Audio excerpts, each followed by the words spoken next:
Semua lembaga survei waktu itu maksimal 14% mengatakan Anies menang. Betul ya Pak? Terang-terangan potong kuping saya kalau menang Anies. Karena lembaga survei maksimal 14% pasti kalah. Kemarin menang atau kalah? Oleh sebab itu ibu jangan takut menghadapi pilpres dan sebagainya. Hanya satu sederhana, berdoa sungguh-sungguh, menangkan kami Allah, menangkan kami Allah, menangkan kami Allah. Porak-porandakan kekuatan musuh-musuh Islam ya Allah. Rasulullah bu, waktu pertempuran perang Khandaq itu parit, sudah diukur kekuatan lompatan kuda terjauh tidak mungkin mampu melangkahi itu. Parit yang dibangun oleh para sahabat.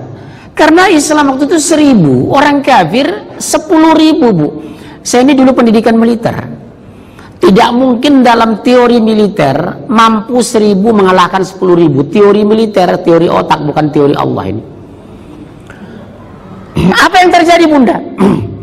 Kuda itu mampu melompati parit yang sudah melebihi ukuran yang sudah digali oleh sahabat. Gemetaran Rasulullah, berdoa dengan sungguh-sungguh. Apa doa Rasulullah? Ucapan Rasulullah yang membuat saya terdiam apa bunda?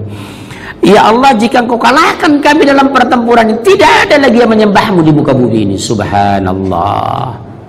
Doa kedua Rasulullah, turunkan angin utara ya Allah, memporak-porandakan kekuatan musuh-musuh kami. Itu ucapan Rasulullah ketika hampir kalah di perang Khandaq itu. Ya Allah, jika engkau kalahkan kami dalam pertempuran ini, tidak ada lagi yang menyembahmu di muka bumi ini. Masya Allah.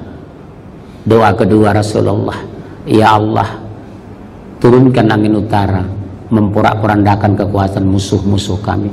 Ibu juga doa yang sama boleh kok. Ya Allah, turunkan angin utara menghancurkan musuh-musuh Islam di negeri kami. Insya Allah menangislah tiap malam. Mau? Siap? Ikhlas? Bu, itu doa ibu sampai April 2019. Saya tidak mengatakan ganti presiden. Kita butuh presiden baru, betul? Apa bedanya ya Pak? Doa bu sungguh-sungguh. Ya Allah, porak-porandakan kekuatan musuh-musuh kami ya Allah. Jangan permalukan kami di negeri kami. Maaf demi Allah, saya kasihan dengan sahabat saya Ustadz ini yang dulu berjuang, orang Betawi, Muhammad Husni Tamrin. Jalan Tamrin mereka kuasai. Dulu berteriak berjuang di daerah Jakarta Selatan. Sekarang Jakarta Selatan mereka kuasai. Saudara saya, sahabat saya seiman dengan saya orang Betawi, tergusur harus lari ke Depok. Masya Allah. Demi Allah. Kasihan gak bu kita lihat kita yang berjuang dulu Muhammad Husni Tamrin, sekarang menguasai jalan Tamrin mereka. Sepakat ya Pak? Kita harus kembalikan itu dengan kekuatan. Kekuatan apa? Ilmu. Kuliahkan anak bapak S2 S3 ke Melbourne Australia, ekonomi. Kuliahkan anak ibu teknik, kita kuasai kembali Indonesia. Lihat Malaysia diambil alih oleh Mahathir Muhammad. Masya Allah. Insya Allah bisa kok, insya Allah bisa. Ya bu ya, insya betul bu. Kita harus berhak di negeri ini memperjuangkan. Sebab kalau Islam pemimpin dia adil. Lihat Pak SBY, dia memimpin, semua agama ada menteri.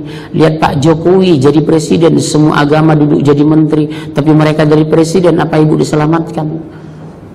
Iya, orang Islam itu kalau memimpin adil. Makanya kalau bapak pernah ke Inggris sekarang 4 Pak wali kota dia.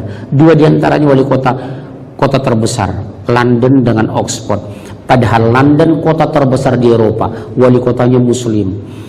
Oxford wali kotanya muslim. Rotterdam di Belanda wali kota muslim, di Italia 2 wali kota muslim.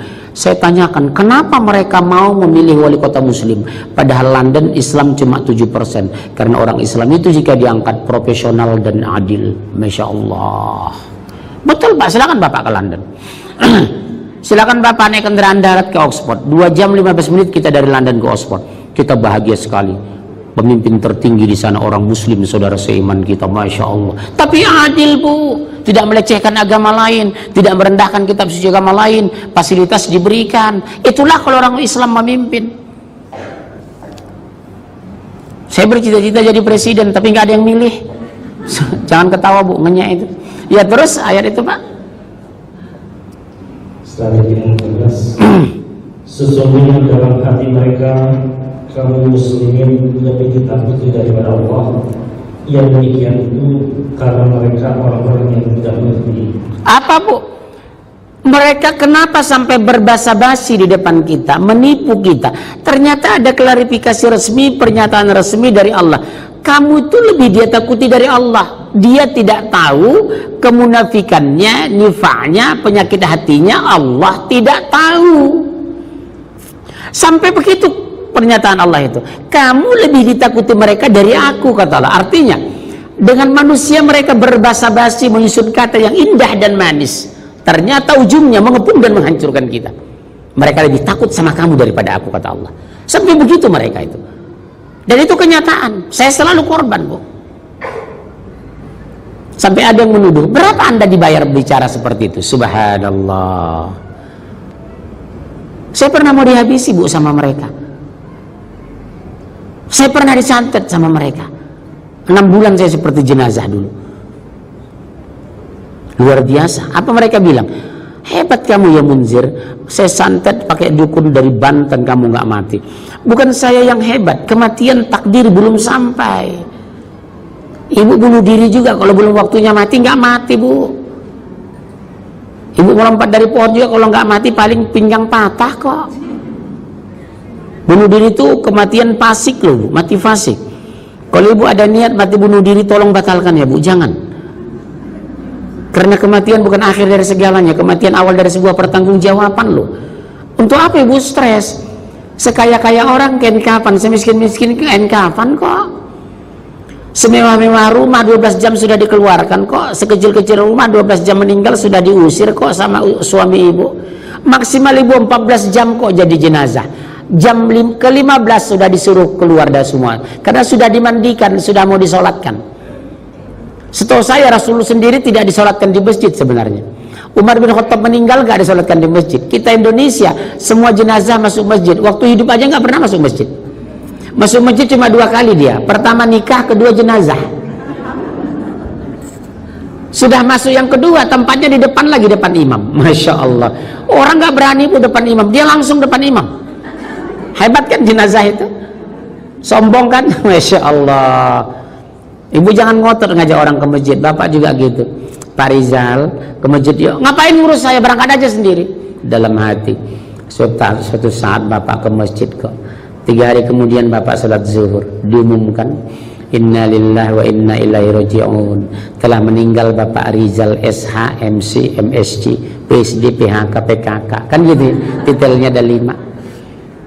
Langsung di depan imam, gak usah ngotot kita. Dalam hati kita, Pak Rizal, bolehlah kau bentak aku hari ini, suatu saat kau akan kembali ke masjid, Pak.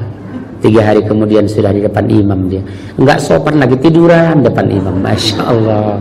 Teganya dia ya. Ya teruskan Pak, Masya Allah.